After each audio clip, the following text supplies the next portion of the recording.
Paz seja com todos. Trouxe Bíblia?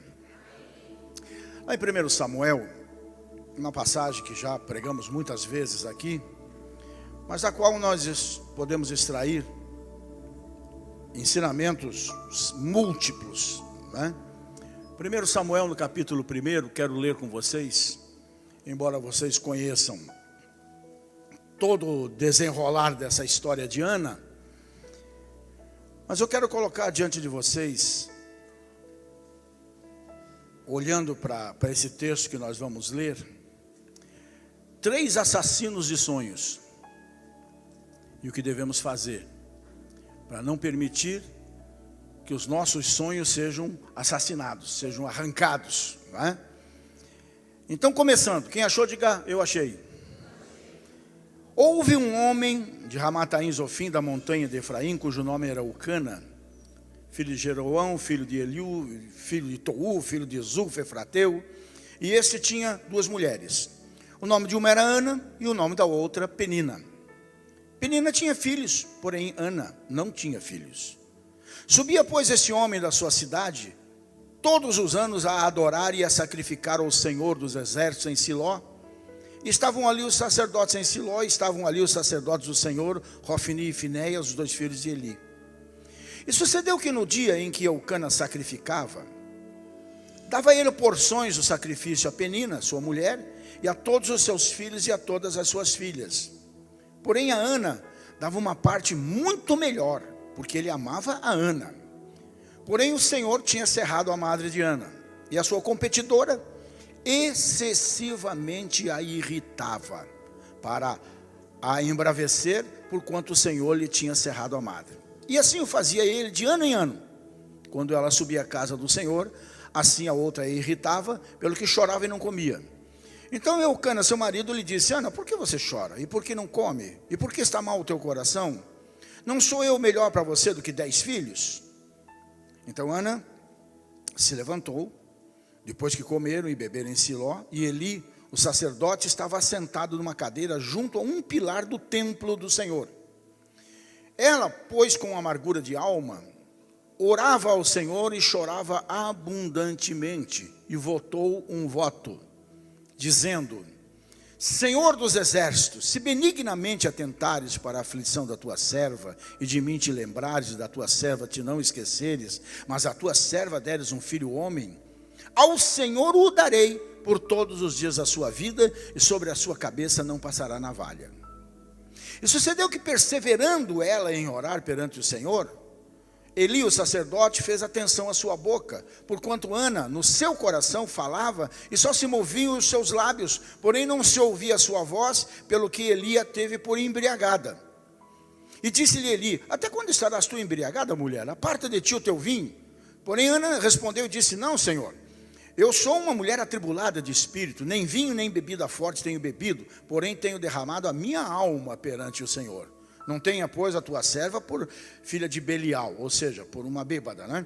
Porque da multidão dos meus cuidados e do meu desgosto tenho falado até agora. Então respondeu Eli, o sacerdote, e disse: vai em paz então, e o Deus de Israel te conceda a tua petição que lhe pediste.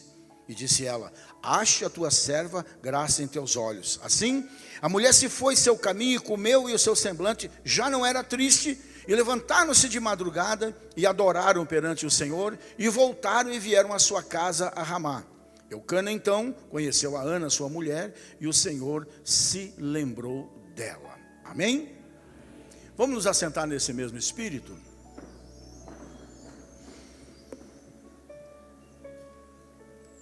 Nós temos 2 dificuldades, não é?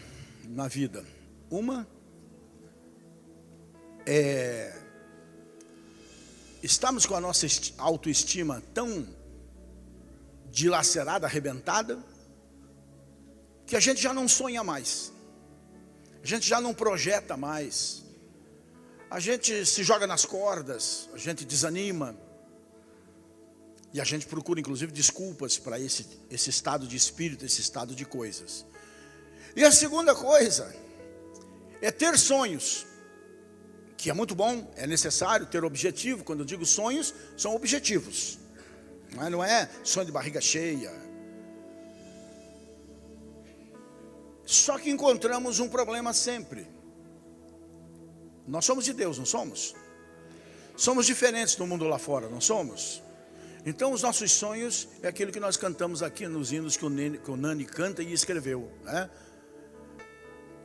Que Deus tem um sonho com a sua vida, que Deus tem um sonho com a minha vida, e que os sonhos de Deus são bem maiores que os nossos próprios sonhos. O problema é que quando projetamos, quando sonhamos, a gente não se contém, e na nossa ingenuidade nós compartilhamos com muita gente. E é justamente aí que, por ciúme, por ódio, principalmente pela maldita inveja, é que surgem os assassinos dos nossos sonhos. Se você for olhar, vamos começar lá atrás por José. José teve sonhos de Deus, mostrando a ele o futuro dele. No entanto, o menino crescia, e a inveja e o ciúme dos seus irmãos mais velhos cresciam muito mais, ao ponto de pegarem o menino e venderem ele como escravo, antes tendo pensado inclusive em matá-lo, pois jogaram no poço, pegaram a sua roupa, e essa roupa era muito bonita, era um terno Armani, né? Era uma coisa chique, bonita, e os irmãos disseram assim, mas qual é? A gente mais velha, a gente que trabalha, esse menino, um moleque, raspa do tacho, o pai e a mãe compram as melhores roupas para ele, faz a melhor túnica para ele, e ciúme de irmão, gente, é uma coisa mais diabólica ainda, não é? E o resultado foi o que nós vimos que aconteceu no começo com José, não é? Pensaram em assassiná-lo, mentiram para o pai e para a mãe, levando aquela túnica suja de sangue de animais, dizendo que o menino tinha sido devorado por algum animal feroz, mas na verdade o tinham vendido para uma caravana de ismaelitas que passava, e não passava à toa, era a propósito de Deus, e que o acabou levando para o Egito, onde Deus ia realizar o seu próprio sonho na vida daquele menino. O segundo que a gente pode lembrar é o próprio Davi, que estava lá no campo, sossegadão, cuidando das ovelhas do pai, esquecido por todo mundo, e de repente Deus manda esse profeta aqui, que nasce aqui hoje, aqui na nossa mensagem, né? A casa de Jessé, seu pai, para ungir o novo rei em Israel, porque Saul tinha caído da graça. Saul agora estava rei, mas não era mais rei. E Deus então já ungiu Davi, menino, dizendo que ele haveria de ser rei sobre todo Israel. Resultado vocês conhecem. Davi da noite para o dia se tornou conhecido na nação, quando abateu Golias. O rei ainda entusiasmado com tudo aquilo que viu, porque o menino tirou ele de uma situação, uma saia justa, sem tamanho. Num primeiro momento era agradecido, mas quando começou a perceber que o povo estava começando a dar mais atenção para Davi, a elogiá-lo e tudo mais, dali para frente o ciúme e a inveja tomou conta do coração de Saul, e foram anos e anos de perseguição, porque assim como os irmãos de José queriam matar o sonho de José, matando José, assim Saul também se colocou, querendo matar de todas as maneiras, e tentou todas as artimanhas para matar Davi, para que ele não chegasse no trono como Deus tinha determinado. Mas Deus tinha determinado, tanto na vida de José quanto na vida de Davi, que um seria governante e outro seria rei. E ninguém pode obstruir e impedir os sonhos de Deus, os projetos de Deus. Eu não sei você, mas apesar de todas as minhas falhas, eu sei, desde que nasci, sou um projeto de Deus e levo a sério esse negócio. Eu não sei você, mas era bom você encarar assim. Porque aquele dia que alguém te convidou para vir para a igreja, aquele dia que você viu um programa na televisão, ouviu o nosso programa de rádio em tempos idos, Cadeia da Prece, Aquele dia que alguém da igreja bateu na tua porta, entregou um folheto, foi lá te evangelizar. Aquele dia que alguém, um irmão, uma irmã da igreja te falou de Jesus, te convidou para vir à igreja. Ali Deus estava agindo para começar a realizar, a concretizar o seu sonho na sua vida. E Ele já estava te desafiando desde ali a ser um sonhador no bom sentido. A ser um homem, uma mulher que projete vida e não se contente de ser um pé de alface, vivendo por viver. Mas tem objetivo, tem uma vida que tenha sentido, e uma vida que, apesar de todas as lutas que nós vamos enfrentar, aqui todo mundo vai enfrentar as mesmas lutas. Nós vamos enterrar gente, nós vamos ser enterrados um dia, nós vamos sentir dores, esse corpo é falível. Esse corpo é falível, né? Você vai sentir dores, você vai passar por momentos difíceis. No mundo você vai ter aflições, como disse Jesus. Nós vamos ser invejados, nós vamos ser traídos, nós vamos sofrer ingratidão. Faz parte do mundo que nós estamos vivendo hoje, porque neste mundo o nosso Deus não é Deus, Deus é Deus da nossa vida. Mas o Deus deste mundico que nós vivemos, que chamamos inapropriadamente de mundo, porque é só o planeta Terra, não é isso? Isso aqui quem governa, vocês sabem quem é. E é por isso que está esse caos. Mas esse caos não precisa estar estabelecido nas nossas vidas, nas nossas famílias, nos nossos projetos, nos nossos sonhos, porque nós somos de Deus. O maior governante sobre a nossa vida não é um presidente eleito, é alguém que nos elegeu em Cristo para a salvação. É diferente, né? Então eu vejo que é impossível lutar pelos nossos sonhos sem enfrentar nos caminhos da vida os assassinos de sonhos. Há muitas pessoas que nos espreitam, que nos encurralam, que nos atacam procurando matar os nossos sonhos. Pura inveja, puro ciúme, puro despeito, na verdade, não é? Essas pessoas não respeitam nossos sentimentos, não tem como se alegrarem com as nossas vitórias, muito pelo contrário.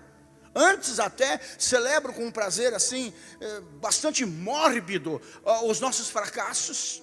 Por dentro estão rindo quando, não está na Bíblia que eu vou dizer, a nossa vaca vai para o brejo, não é? Por dentro estão rindo. Lembrou de muita gente aí, né? Eu tenho uns Sauls preferidos na minha vida, aí há longos anos. São meus melhores estimuladores. São os que mais me fazem dar a volta por cima, lutar e mostrar para eles não quem eu sou. Aliás, eu faço esse tipo de oração todo santo dia, né? Ponha esse tipo de gente, Senhor, para comer nas minhas mãos, para que eles conheçam o Deus a quem eu sirvo. Não precisam me conhecer, já me conhecem. Eles precisam conhecer o Deus a quem eu sirvo, o Deus a quem você serve, né? E esse fato que eu estou falando aqui, de morbidez na vida de quem fracassa, é um caso, lamentavelmente, muito real, concreto, que pode ser visto na vida de Ana, a mulher de Elcana, que só tinha essa outra mulher, porque esta sua verdadeira esposa não podia ter filhos, e a lei lhe permitia isso. Portanto, era uma concubina, não é? Ana tinha um sonho, meu Deus, como eu fico feliz com isso, é uma coisa que Deus me deu. Desde o início do meu ministério, há mais de 40 anos atrás, eu já orei por muitas mulheres estéreis. Ainda essa semana veio a menina, trazendo um nenê para ser dedicado aqui, dizendo: eu sou mais uma, pastor, que o senhor orou por mim há menos de um ano atrás. Eu estava com um problema sério renal, isso e aquilo, fui curada e imediatamente engravidei, porque o Senhor pediu a Deus que isso acontecesse. Eu amo esse tipo de testemunho, porque é um sonho maravilhoso, é um sonho que tem fundamento, é precioso, é botar uma vida no mundo, não é? E a Ana tinha esse sonho, mas conforme nós lemos aqui, ela era estéril. Seu sonho, embora fosse legítimo e justo, dá a entender aqui que foi adiado pelo próprio Deus, que fechou a sua madre.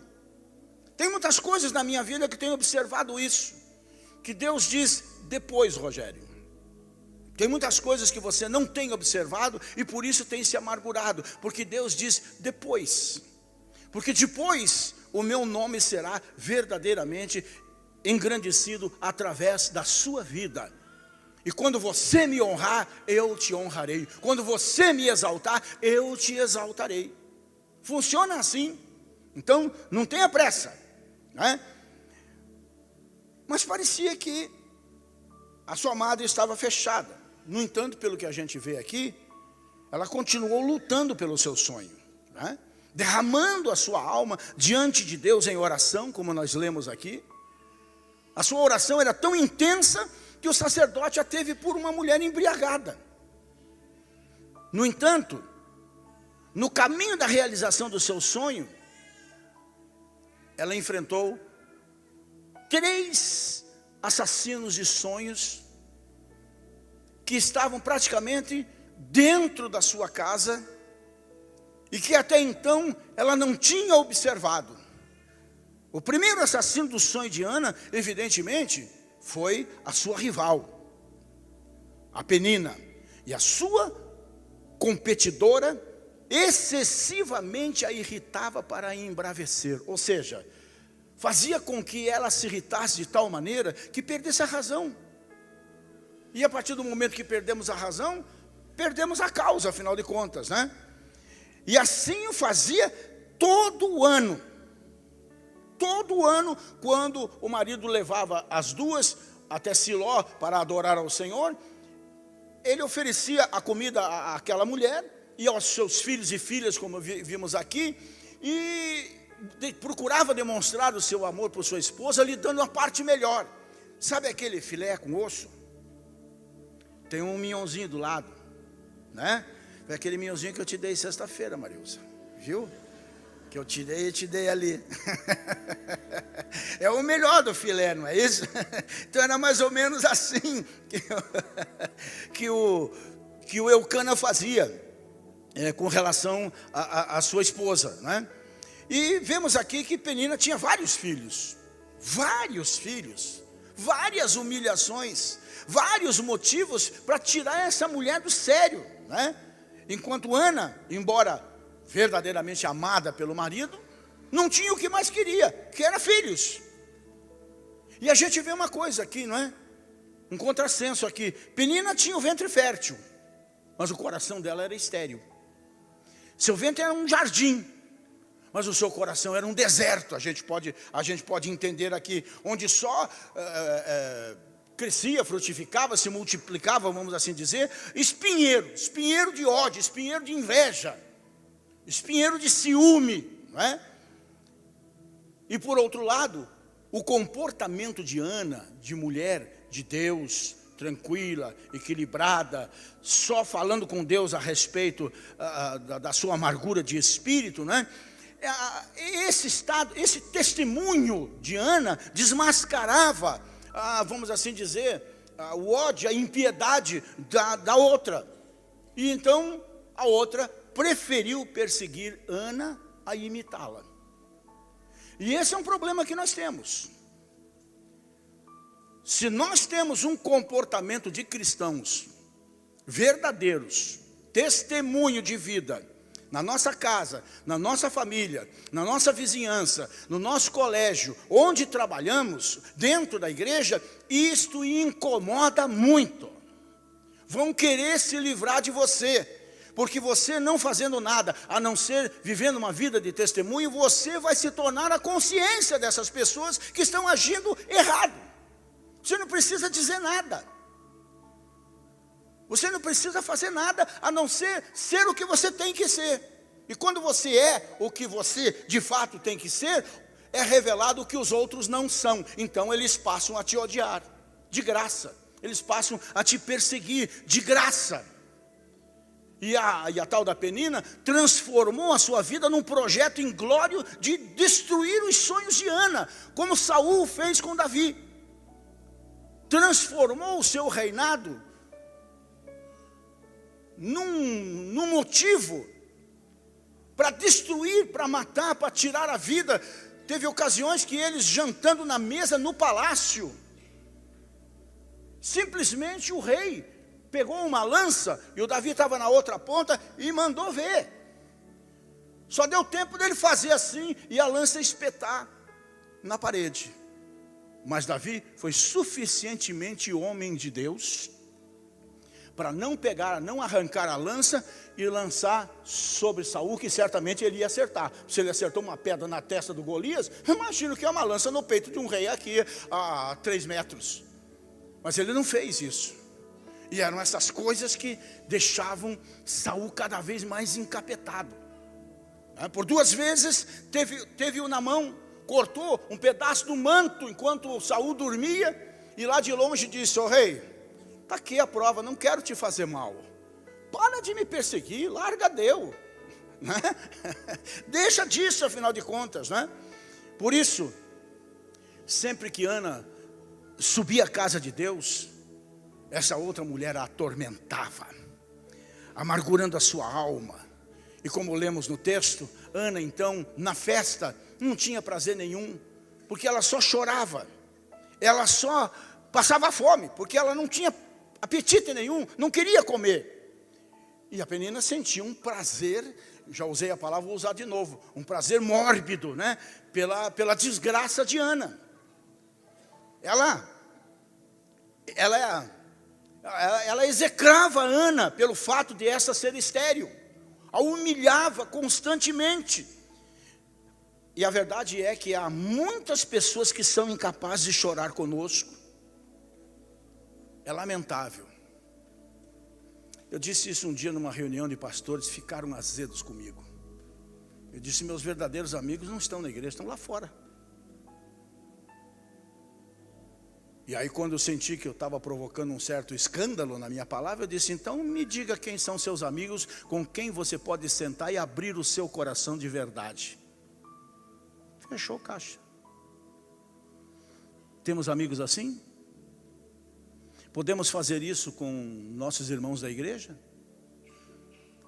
Pior, podemos fazer isso com nossos irmãos de sangue muitas vezes? Abrir o nosso coração? É difícil achar alguém que se identifique com o nosso sofrimento, né? Pelo contrário, as pessoas procuram agravar a nossa dor, arrancar lágrimas dos nossos olhos.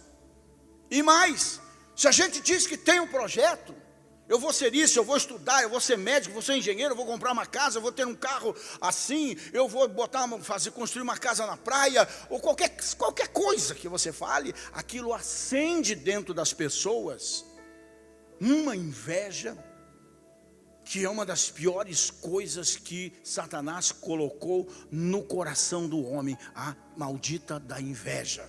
Inclusive Jesus foi entregue por inveja. Hoje de manhã estávamos gravando programas aqui para a Band, né, falando sobre isso, ali com aquela situação com Barrabás ali, né? O próprio Pilatos reconheceu e disse para os sacerdotes: poxa, vocês estão entregando esse homem na minha mão por pura inveja, ele não fez nada. Não fez nada, mas fez por merecer a inveja dos outros, né?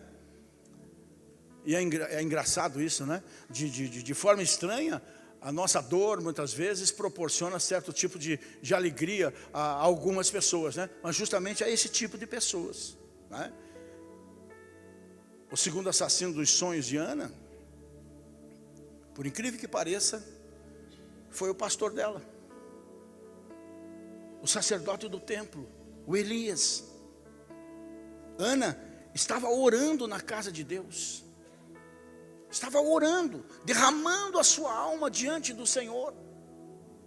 E o sacerdote que deveria estar junto dela, orando com ela, orando por ela, rapidamente fez um pré-julgamento e abriu a sua boca para acusá-la falsamente.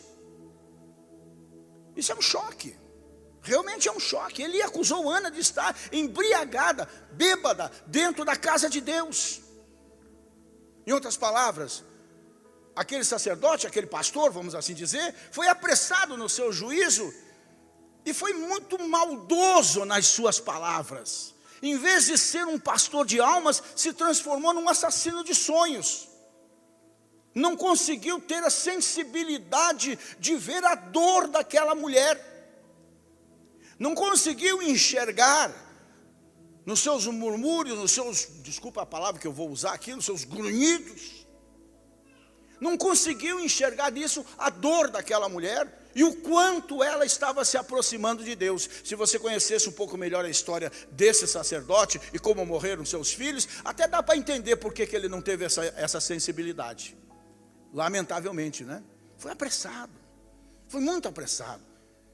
E a verdade, irmãos, muitas vezes somos mal compreendidos, até mesmo dentro da casa de Deus. Até mesmo dentro da casa de Deus. Em vez de recebermos ajuda, muitas vezes recebemos julgamento, crítica. É lamentável, mas é assim. Em vez de encontrarmos apoio, encontramos condenação. Em vez de encontrarmos alegria por uma vitória que Deus nos tenha dado, nós encontramos a inveja, o ciúme, as pessoas se amargurando porque a gente conseguiu. Porque a gente conseguiu realização de um sonho, de um projeto, e isso atenta contra o projeto não realizado na vida dos outros, né? É difícil esse tipo de convivência, né? Precisamos estar atentos para que as pessoas não roubem os nossos sonhos. Tem coisas que a gente tem que guardar as 7 chaves. Sempre disse isso para vocês e continuo repetindo. Veja bem quem você convida para ir à tua casa. Eu sei. Já disse isso para muitos jovens da igreja principalmente. Ah, pastor, consegui comprar o meu apartamento. Que maravilha. Consegui meu sobradinho. Que bênção. E aí, na sua ingenuidade, ele quer repartir a sua alegria com muitos outros. E toda semana é festa em casa. E toda semana é pizza em casa. E toda semana a casa está caindo e ele não está percebendo. Desculpe a franqueza, mas é isso. Estou dizendo alguma bobagem aqui? Lar é uma coisa nossa, é refúgio. Poxa, a gente pega um adesivo da igreja, que é verdadeiro, com a figura do cordeiro e da cruz, né, que é uma figura da igreja primitiva. Esse desenho é da igreja primitiva, hein, tem 2000 anos, né? E lá está escrito, que eu coloquei em volta: este lugar está sob a proteção do sangue do cordeiro. Aí é para acontecer como aconteceu no Egito. O sangue espargido nas portas, o anjo do mal, o anjo da morte passando por fora, mas ao ver o sangue não podia entrar. Então o que a gente faz? Ô, seu anjo da morte, estou abrindo a porta para você, entra. Vem comer pizza comigo. Vem quem você leva em casa. É difícil dizer isso, é antipático, é politicamente incorreto, mas é uma observação sensata. Veja quem você leva em casa. Eu me lembro quando a Ana Paula, nossa filha mais velha, nasceu. Ela era rechonchudinha, ela era uma criança realmente muito bonita, né? Ela chamava atenção quando a Marilza entrava na igreja com ela, aquela coisa toda, né? Mas nós tínhamos uma vizinha que era gente boa. Aparentemente era gente boa. Mas quando essa mulher ia lá em casa, a Paula não dormia a noite inteira. Pequenininha, de colo ainda. Lembra disso? Só não lembro o nome da mulher, também não interessa. Aí vão dizer que é quebranto. Chama benzedeira. Nada, é capeta mesmo, é inveja, é ciúme. Chama pelo nome, pelo sangue de Jesus, que a coisa sai, a coisa muda. Não chama benzedeira, não chama rezadeira. Quebranto a gente quebra, em nome de Jesus, afinal de contas, né? O terceiro assassino do sonho de Ana, por incrível que possa parecer, era o seu próprio marido, querendo ajudá-la. Mas ele queria ajudá-la, fazendo com que ela se conformasse com aquilo. Não era uma ajuda. Ana era saudável. Então não era uma ajuda, né? Eucana era um marido amoroso, como nós vemos aqui, companheiro, solidário, dava o mignon. Mas ele não acreditava que Deus pudesse fazer realmente um milagre na vida da sua esposa. Ele não acreditava. Entrava ano e saía ano, quem tinha filho era outra. aguentava mais. Então ele chegava para ela e dizia, como nós lemos aqui: "Oh, Ana, para com isso, não que sou eu muito melhor do que um filho?" Não é não. Marido é marido, filho é filho. E eu quero os dois. Não precisa, eu estou aqui. Eu deito no teu colo. Não adianta. Não é filho, é só marido, não é? Muitas vezes a gente não percebe, mas os assassinos de sonhos estão muito, muito, muito perto de nós, né? Eucana, coitado, queria fazer a Ana desistir de ser mãe. Ele era cético, né? Ele não acreditava na ação sobrenatural de Deus. Ele não se uniu à sua mulher clamando a Deus por um milagre. Não, pelo contrário. Pelo que nós entendemos aqui, ele tentou esvaziar o coração e a alma de Ana de toda esperança. Se conforme, mulher, você não vai ser mãe. Sem querer, querendo, transformou-se num assassino de sonhos. E então ela dormia com o inimigo. Aquele filme antigo, dormindo com o inimigo, não é? Olha, eu vou dizer uma coisa para você. Essa semana passada, alguém veio me pedir um conselho.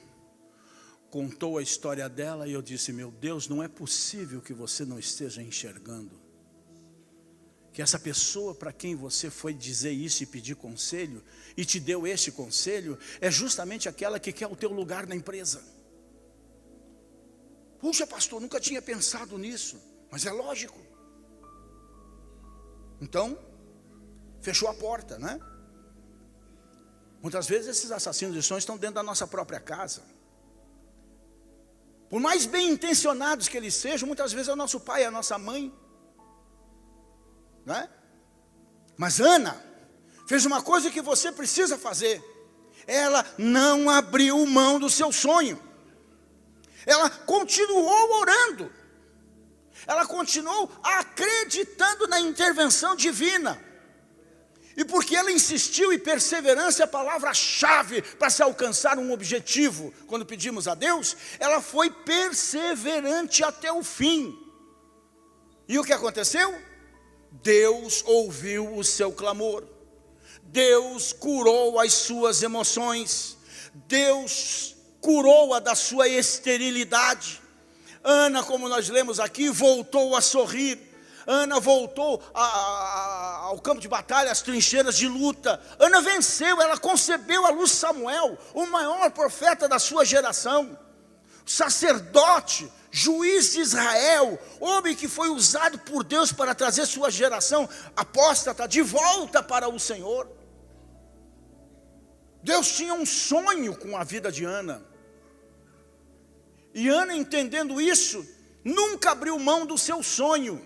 Mas o nosso Deus é um Deus tão extraordinariamente maravilhoso e tem tanto prazer em nos abençoar e nos conceder aquilo que pedimos, que, como vocês conhecem a história, e sucedeu, texto que nós não lemos, né? E sucedeu que, passado algum tempo, Ana concebeu e teve um filho, e chamou seu nome Samuel, porquanto dizia ela: o tenho pedido a Deus. E subiu aquele homem, Eucana, com toda a sua casa, a sacrificar o sacrifício anual, agora já com Ana, com seu filho, e a cumprir o seu voto, né? Mas Ana disse: não vou com você, vai você com os outros filhos e com a outra mulher, porque eu só vou quando eu puder cumprir o que eu prometi ao meu Deus. Eu disse que se ele me desse um filho, eu o devolveria. Eu só vou voltar quando ele estiver desmamado, porque eu vou deixá-lo lá com o sacerdote para ele ser ensinado nos caminhos de Deus, e eu vou fazer a minha parte no pacto, na aliança que eu estabeleci com Deus. E este foi um dos grandes segredos de Ana. 3 coisas a Ana fez. Primeiro, ela foi ao templo. Falando em foi ao templo, no capítulo 18 do livro de Salmos, tem uma frase, um versículo assim muito bonito, que é o 18:6, diz assim: na angústia invoquei ao Senhor e clamei ao meu Deus, e desde o seu templo ouviu a minha voz, e aos seus ouvidos chegou o meu clamor perante a sua face. Primeiro, ela foi ao templo. Segundo, ela estabeleceu uma aliança com Deus ao fazer o voto de dizer: o Senhor me dá o filho, me dá o prazer de ser mãe e eu te devolvo esse filho. Em terceiro lugar, ela orou insistentemente ao Senhor. Resultado? Pastor, não tem graça. A mulher depois de tanto tempo, depois de tanta humilhação, o filho cresce agora que está bonitinho e tudo mais, leva para o templo e deixa lá e volta para a sua cidade sozinha? Não. No capítulo 2, no verso 21 diz assim: visitou, pois, o Senhor a Ana, e concebeu, e teve 3 filhos e 2 filhas, e o jovem Samuel crescia diante do Senhor.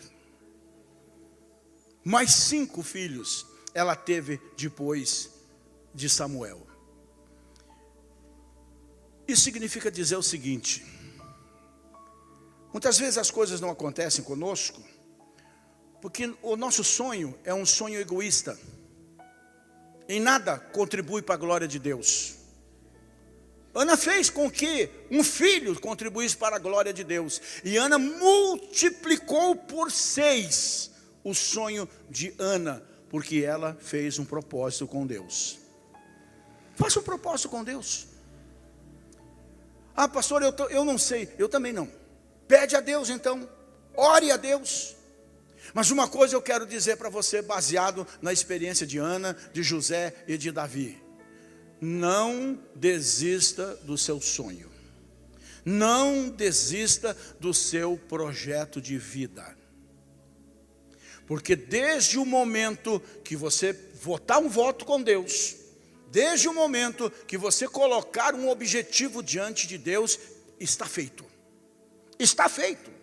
Quando nós colocamos naquela caixa nossos sonhos a curto, médio e longo prazo, quando nós fazemos isso e semeamos, consagrando, está feito. Está feito. Aquilo ali, se me permite dizer, é como o útero. Já há uma gravidez em curso. Só não pode nascer com 1 mês, com 2 ou 3 meses. Tem que nascer no tempo certo, quando está bem formada a criança. Então a criança está em gestação, o teu milagre está em gestação, o teu projeto está em gestação, o teu sonho está em gestação. Não permita uma ação abortiva na tua vida. Não desista desse tipo de gravidez. Não desista do teu sonho. Ore, estabeleça um projeto, não atire para qualquer lado. Você tem que ter um objetivo claro diante de Deus. Jesus olha para o Bartimeu, e o Bartimeu não olha para Jesus. Por quê? Porque o Bartimeu era cego. Então Jesus sabia exatamente que aquele homem era cego, até porque ele vinha gritando pelo caminho: Jesus, filho de Davi, tem misericórdia de mim. Aí ele disse: traga um ceguinho. E trouxeram. E quando Bartimeu estava próximo de Jesus, Jesus fez o quê? Seja curado. Não, fez uma pergunta: o que você quer que eu te faça? De repente ele podia pedir, sei lá, o que ele podia pedir? Um cão guia, né? Aqueles, como é que chama aquele cachorro grande? O labrador é muito bom, mas tem um outro que é o melhor, que é o São Bernardo, né? Ele podia pedir um cão guia. Ele podia pedir: Senhor, determine que alguém aí esteja comigo, como fazem nas Olimpíadas, né? Alguém corra comigo, para eu saber o caminho. De repente ele diz: Senhor, está brabo o negócio, eu tenho que pedir esmola, sou cego, tenho que pedir esmola. Arruma para mim uma aposentadoria do INSS. Ia morrer de fome além de cego, né? Com certeza. Não. Jesus queria saber qual era o verdadeiro objetivo dele. E ele respondeu curto e grosso: eu quero ver. E Jesus respondeu mais curto e grosso: então veja. E no mesmo instante se abriram os seus olhos. O que você quer? Tem pessoas que chegam aqui para mim, e vocês me conhecem o meu jeitinho, né? Delicado que eu sou. Pastor, ora por mim. Pelo quê? Quando faz lascou-se.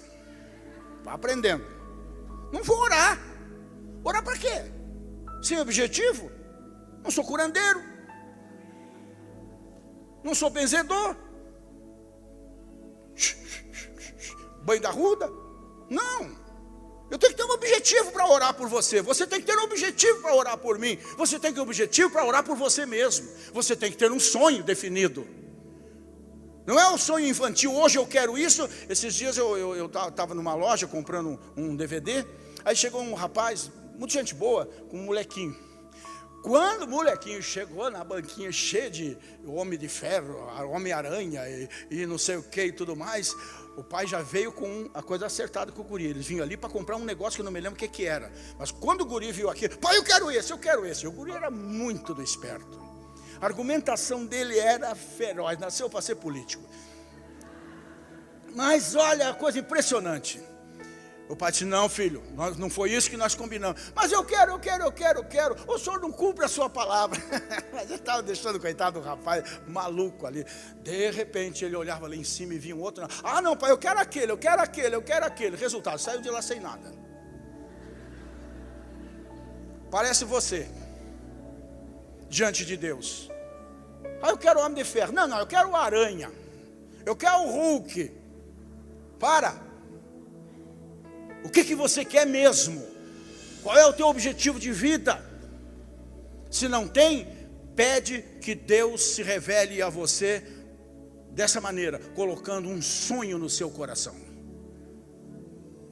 Sabe por que você é empregado? E graças a Deus que você é e tem salário. Mas sabe por que você é empregado? Porque você nunca objetivou ter a sua própria empresa. Nunca sequer talvez tenha pedido isso a Deus. Nunca trabalhou nesse sentido. Nunca botou a cara no chão como ela. Como Ana. Pediu, eu quero meu filho. E Deus disse, então toma teu filho. E já que você está me dando o teu, toma mais 5 de consolo. E é isso que Deus está disposto a fazer na sua vida, se tão somente você